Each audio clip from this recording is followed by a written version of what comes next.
Assalamualaikum warahmatullahi wabarakatuh. Nama saya Indi Widasari. Di sini saya sedikit menjelaskan penjelasan bagaimana itu power politik dan etika. Masuk ke penjelasan yang pertama mengenai power politik. Power politik itu sendiri berasal dari lembaga atau organisasi yang mengatur, mendukung, dan mengkritik sebagai pemegang kekuasaan.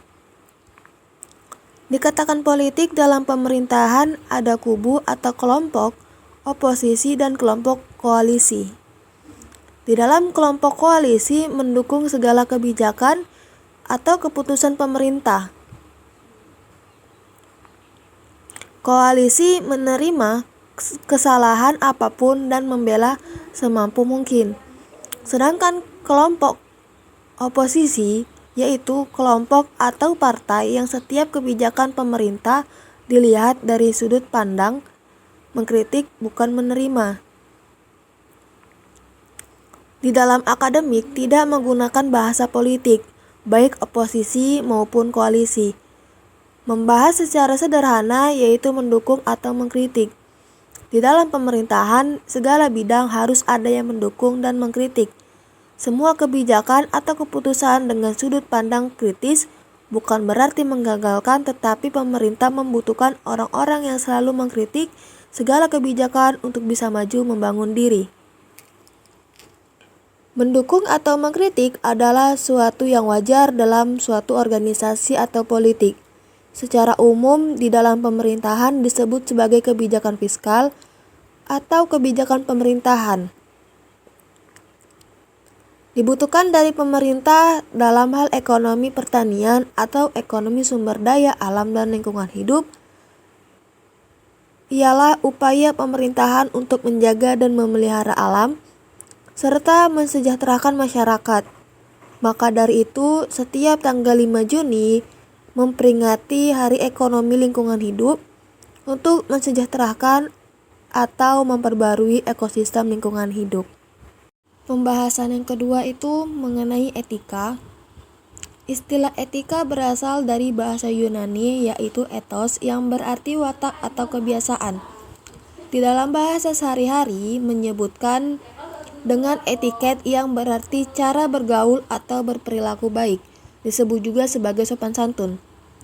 Banyak istilah dikembangkan dalam organisasi sebagai norma-norma yang mengatur dan mengukur perilaku seseorang.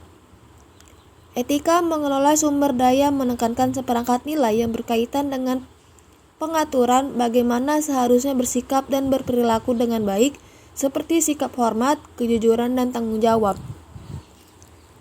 Setiap akhlak atau adab bergandeng dengan ilmu. Setiap makhluk sosial, adab lebih penting. Setiap makhluk individu, ilmu lebih penting.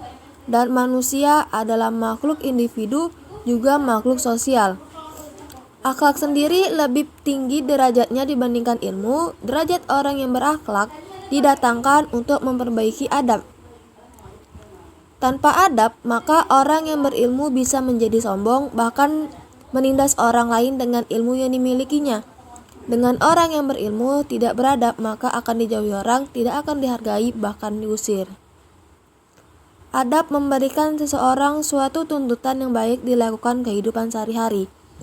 Ilmu memberikan banyak pilihan dari mengetahui suatu hal yang baik dan buruk. Adab memiliki kedudukan lebih penting dibandingkan ilmu karena adab merupakan dasar bagi manusia untuk membentuk karakter dan membatasi perilaku. Artinya dengan adab, maka seseorang mampu membedakan mana yang baik dan mana yang tidak, sehingga apabila telah berilmu, maka dapat menggunakan ilmu tersebut dengan sebaik-baik mungkin. Demikian penjelasan dari saya. Apabila ada salah kata, saya mohon maaf dan semoga dapat dipahami dengan baik. Assalamualaikum warahmatullahi wabarakatuh.